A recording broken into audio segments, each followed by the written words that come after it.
a hablar de un tema que a todo el mundo le interesa, a todos sin excepción, a los de clase baja, media alta, todo.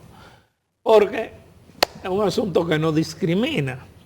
Aunque en principio el gobierno lo negó, lamentablemente los hospitales y las clínicas están abarrotados de pacientes con dengue. Vamos a hablar con el doctor Ernesto Guerrero, con quien vamos a tocar el tema. Muy buenos días, doctor. Buenos días, Geraldino. Buenos días, Daniel. Aquí estamos con ustedes para tratar el tema.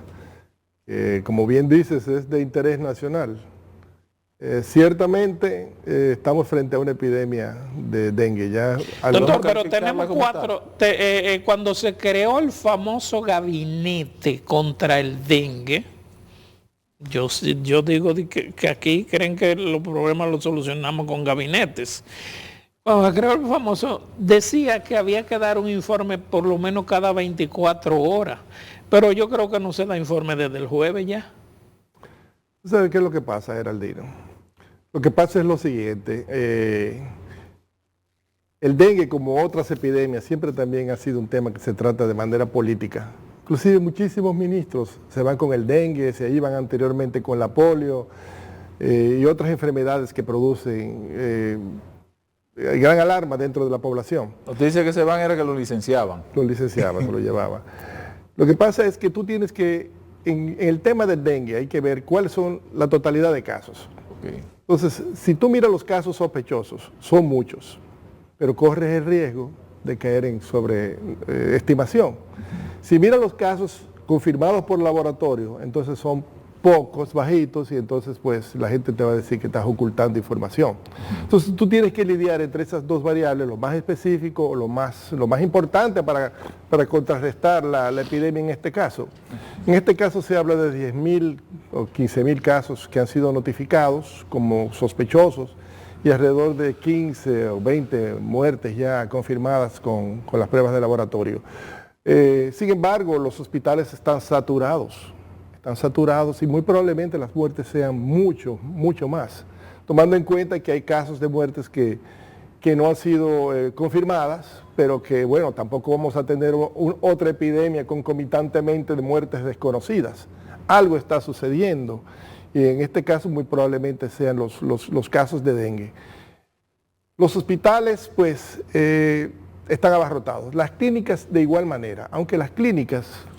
Antes de ayer dijo la vicepresidenta, le hizo un llamado público a las clínicas para que aceptaran los pacientes de dengue. Eso es como admitir que ya los hospitales no pueden más. No solamente eso, sino que también en las clínicas privadas, pues en algunas ocasiones no les gustan los casos de dengue. Primero porque es una enfermedad infecciosa y segundo porque es poco beneficio. El manejo de un caso de dengue es aliviar los síntomas, bajar la fiebre y mantener a las personas hidratadas. Eso no es rendimiento, eso no es mucho beneficios para los que están en hospitales, que necesitan alguna intervención, que necesitan estar en cuidados intensivos. La mayor parte de los casos son leves o cursan de manera normal, aunque obviamente usted tiene que estar preparado porque puede tocarle uno de los serotipos que puede ocasionarle un dengue hemorrágico. Sabes que hay 4 tipos de dengue, ¿no? Dengue 1, dengue 2, dengue 3, 4. En estos momentos, según el ministerio, pues están circulando los virus 1 y 3. 1 y 3. Cuando circula, entonces, cuando tú tienes una infección con más de un virus o con un diferente virus al que anteriormente habías estado infectado, las probabilidades de que sean graves aumentan. Entonces, doctor, usted hablaba al principio de esa diferencia que hay que tener entre los casos sospechosos y los casos confirmados y muerte. Así es. ¿Y qué es lo que está pasando, por ejemplo, en el sistema? ¿Por qué tanto tiempo para confirmar un caso y entonces computarlo como tal? Sí, es dengue. ¿Y por qué tanta confusión en la población en todo esto? Lamentablemente ese ha sido uno de los problemas que se tuvo con el COVID, se tiene esta vez. Acuérdate que hay países también que no les gusta la notificación de los casos de muerte. No quiero decir que en este caso haya un manejo de las estadísticas, pero por ejemplo el gobierno dominicano dice, tuvimos muchísimo éxito porque los casos de muerte por COVID fueron 4.000. Sin embargo, en Haití hubieron menos casos de muerte, y entonces fue Haití más exitoso que nosotros. Nicaragua, por ejemplo, por otras razones, porque aquí hubo su registro. En los otros casos, por ejemplo, Nicaragua estuvo rodeada de países en Centroamérica que estuvieron llenos de COVID. Nicaragua reportó pocos casos. Entonces ahí quizás primaba el interés político de que no les interesa tener muchas muertes. Quizás. A ninguno de los gobiernos les gusta tener muchas muertes, pero esa no debería ser. O quizás no tuvieron los contagios. Debería ser la política, sobre todo con un caso como es el caso de dengue, ¿te das cuenta? Sí. El dengue es una enfermedad en la que interviene, que Salud Pública tiene una intervención en el tratamiento y manejo de los casos, sobre todo, que es sencilla. Pero lo más importante es, pues, el movilizar a la población, el movilizar a la comunidad, el conocer todo lo que se da alrededor, todas las armas que disponemos como para prevenir.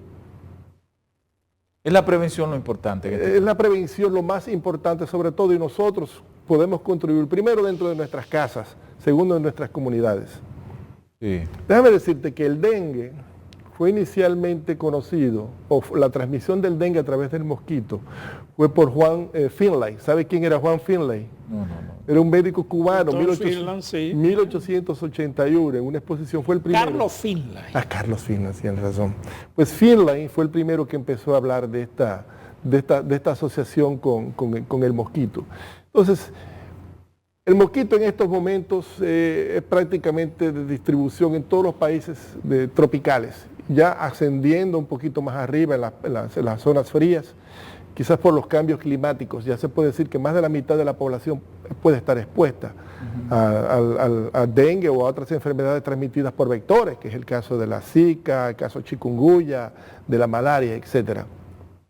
Entonces todo esto puede ser controlado de alguna manera, tomando ciertas medidas. Primero, medidas dentro de nuestras casas, como que inspeccionar los floreros. Yo tenía una vez la manía de mirar en todos los floreros que había, a ver si habían larvas de mosquito, porque el mosquito, sobre todo el Aedes aegypti, es un mosquito de aguas limpias, ahí donde pone sus huevitos, en aguas limpias. Esos tesoros que deposita él, es lo que nosotros tenemos que encontrar en nuestras casas. Doctor, pero a los hospitales públicos le prohibieron dar información de cantidad de afectados y cantidad de fallecidos.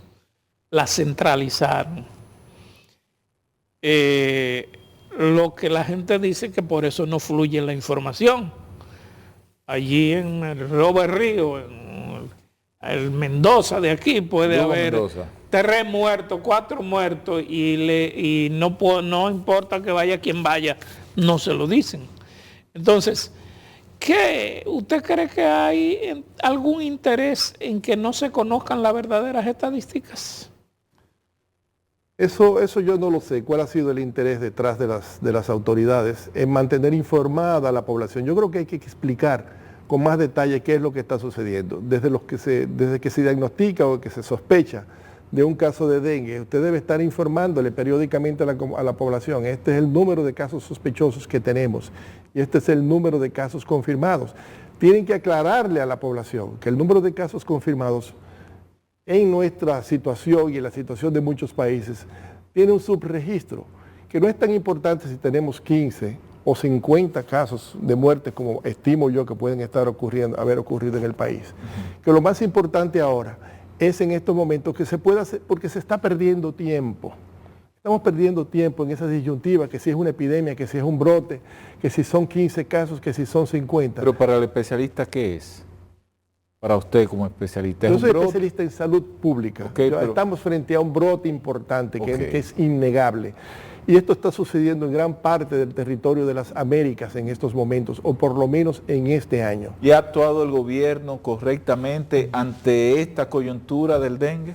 Yo creo que el gobierno, las limitaciones que yo le tengo que reconocer es que no ha informado adecuadamente, ni ha movilizado a las comunidades y los recursos que hay en otras áreas para combatir esto. Esto es un problema que debe ser afrontado igualmente por INAPA, que debe ser afrontado por la CAS, por otras entidades dentro del Estado en que se una, digamos. Esto es un problema conjunto, dentro de las mismas escuelas. Mire, yo vi unos proyectos que se hicieron contra los dengues, en que se adiestraba a los niños, primero a buscar esos reservorios, que es lo más importante.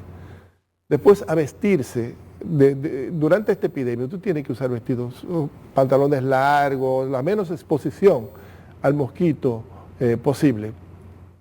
Las raquetas esas de los chinos, matar mosquitos, es importante. La gente solamente confía de que son las fumigaciones la solución a todo esto. Y no.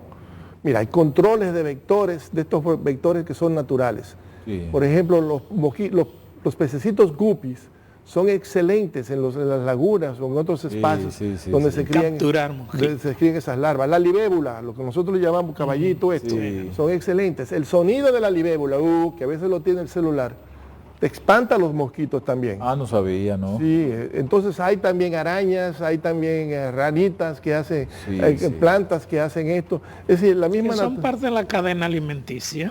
Exactamente. Hay más de 3.000 tipos de mosquitos, tú ves. Esto que tenemos aquí, las Aedes aegypti, viven con nosotros. La gente ve ese inofensivo mosquito debajo de la cama y no se imagina que es el asesino que más humanos mata. Más que los leones, más que las serpientes, más que todo. Es ese inofensivo mosquito que está debajo de la cama nuestra. Entonces, nosotros tenemos que hacer todo lo posible por controlarlo, primero en nuestras casas, después en las comunidades, y mantener una vigilancia de ese mosquito. Yo recuerdo que yo fui a la Universidad de South Carolina en un sector, una plantación que tenían que llamaban The Wedge. Era una plantación era una antigua plantación arrocera. Entonces allí se estudiaban los mosquitos de toda su evolución y las maneras de controlarlos, la vigilancia que había que tener contra el DDT, contra los larvicidas en ese entonces o contra el mismo mosquito. Y en Madre y Maestra se estableció un laboratorio en ese entonces. Vino un gringo y se estableció allí que estudiaba los mosquitos. Yo creo mucho en la vigilancia. Si tú no puedes saber de los casos, si realmente son muchos o son pocos lo que hay, mantén un sistema de vigilancia periódica. Pero doctor, haciendo pruebas. La gente no va a adquirir conciencia ni va a estar atento a lo que está pasando. Si yo voy a un hospital ahora o a una clínica, por ejemplo, yo recibí la información antes de ayer, el domingo, de que en el hospital Jaime Mota de Barahona habían 3 y 4 niños en una sola cama.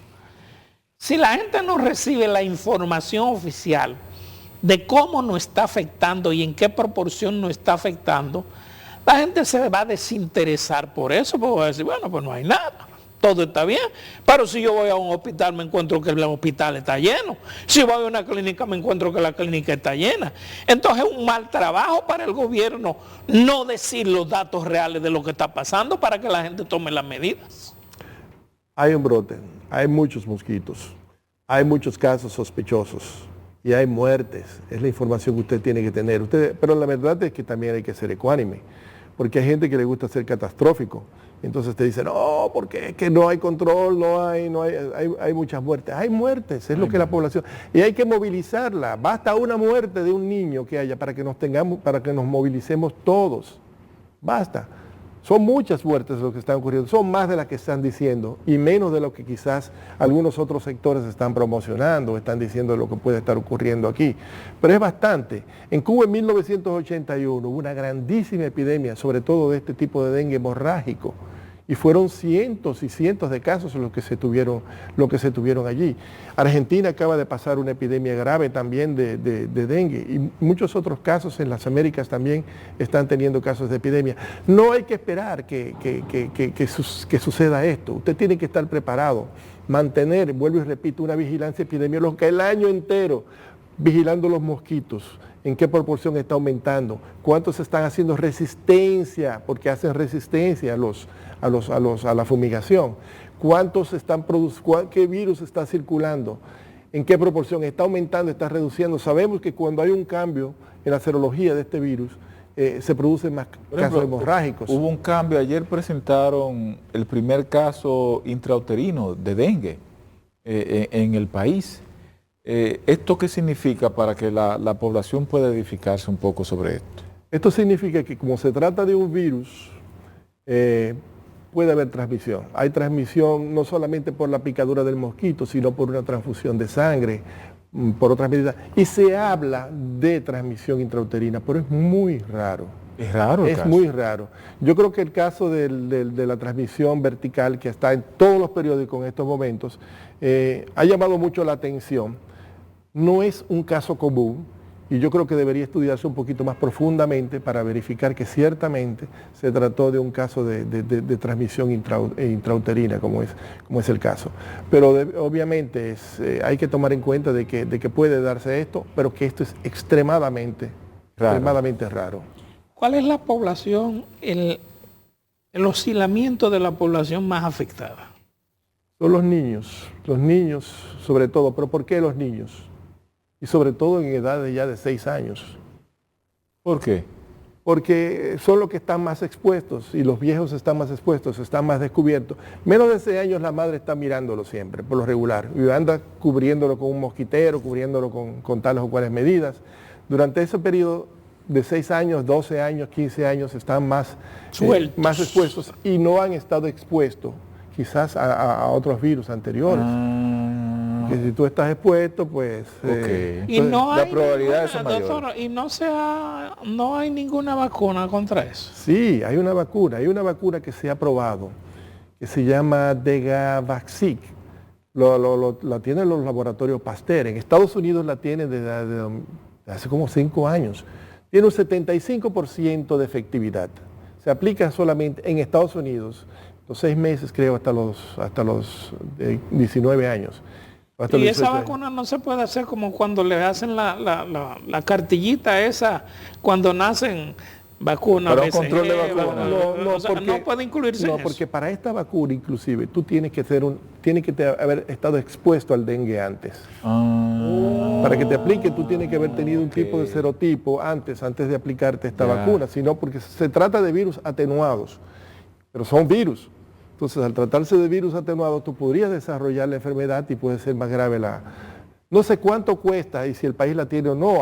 Se habló de que el doctor Rivera alguna vez estuvo estudiando esa vacuna en el país, y no sé si está aquí en el país, pero sí en Estados Unidos está disponible y creo que ya las tienen hasta los chinos. Las vacunas, perdónenme los chinos, pero las vacunas chinas no son de tanta calidad, el caso reciente, no son de tanta calidad como las que tienen los laboratorios Pasteur o los laboratorios en Estados Unidos, pero sí existe esa vacuna y está ahí. 75% de probabilidades y depende mucho, obviamente, de la edad, de la condición inmunológica de la persona, del virus que esté circulando. Esas son variantes que intervienen. Doctor, mire, ¿ha sido efectivo la medida o ha hecho su trabajo el gabinete contra el dengue? Tú podrás deducir, yo he escuchado poco de ello. ¿Cómo así? Yo no tengo, sé que se reúnen, que están tomando algunas decisiones, pero en la población como que no veo. Yo creo que se ha limitado mucho a decir que si se trata de una pandemia, que si se trata de un brote y tratar de yo creo que antes existía el SNEN, no sé si conocías el SNEN, Servicio Nacional de Control de la Malaria, que Nini Cáfaro estuvo mucho tiempo ahí. Claro. Ahí había gente efectiva para casos como estos, tú ves. Que lo importante ahora pues es, la fumigación es para los mosquitos adultos, pero la búsqueda de reservorios tan importante que yo creo que habría que volver a estos sistemas en vez de esperar que lleguen los casos en los hospitales. Y también, obviamente, readiestrar los médicos sobre el manejo. Porque el manejo es fácil, pero fácilmente te puedes confundir, porque si se trata de dengue le das aspirina para bajar la fiebre o le das paracetamol, entonces ya tienes problemas. Tú tienes que estar sobre todo con Advil, con Motrin, otras cosas que no te produzcan esas reducción de plaquetas, los coágulos. Doctor, por ahí hay una... que es el caso más grave cuando las plaquetas están muy bajas. Corremos el riesgo, doctor, y porque es una preocupación que, ¿verdad? Con este tema del dengue todo el mundo está enfocado en esta situación de los hospitales, el boca a boca de la gente en los barrios, en los sectores, porque como decía Geraldino, esto no discrimina. Entonces, todo el mundo, todos estamos enfocados. Y esto no podría entonces descuidarnos a nosotros en atender otras problemáticas que están ahí latentes entre nosotros. como la chikungunya, por ejemplo, la malaria, este asunto de lo de ratón, la leptospirosis, ¿no podríamos correr ese riesgo? Sí, definitivamente. Y pueden estar circulando. Acuérdate que el mosquito Aedes aegyptis, que es el que transmite el dengue, es el mismo que transmite el Zika y la chikungunya, que no han dejado de circular, pero que fueron desplazados. Cuando tuvieron esos brotes, desplazaron el dengue, el virus del dengue bajó muchísimo en ese entonces cuando vinieron. Pero sí, ciertamente, no se pueden descuidar de que se trata de otras enfermedades. Verbigracia, la malaria es mucho más grave que el dengue. Los casos de malaria, sobre todo falcíparo. Y están habiendo de cólera también. También. Están habiendo de cólera ya, sí. pero fíjate, son enfermedades hídricas. Entonces, ¿cuál es la intervención? Y la intervención se da a todos los niveles. Ustedes dicen, está afectando a todos, pero está afectando a todos por diferentes condiciones. Obviamente, afecta a todos porque hay un cambio climático. El calor, la humedad, favorece al mosquito para que se pueda desplazar. Un mosquito que no se desplaza menos de 1 kilómetro, y solamente vive 2 semanas. Y creo que es la hembra la que pica, ¿no? La hembra es la que pica. Cuando tú oyes ella es la condenada. Ella es la condenada. Y pica, ¿sabe por qué? Es un acto de defensa de sus generaciones. Porque necesita sangre para poner sus huevos. Antes de sus huevos. Entonces por eso te pica. Por eso cuando llamando a parearse, aquí hay comida, tú ves. Entonces la hembra pica, es la que pone los huevitos. La larva, Para combatir los mosquitos, tú tienes que pensar como los mosquitos. ¿Sabes qué es una hembra? Que está poniendo sus huevitos allí, que el macho no pasa nada, te va a picar. Que la enfermedad, en el 80% de los casos, va a pasar con leve, va a ser leve. Pero procura que te pique un macho. Un macho. En este caso es preferible. Doctor Guerrero, gracias, se nos acabó el tiempo. Muy amable de su parte compartir con nosotros, muy buena información. Seguimos hablando de mosquitos. Muchísimas gracias, muy amable. Señores, a ustedes también, gracias, nos vemos mañana. Y cuídense.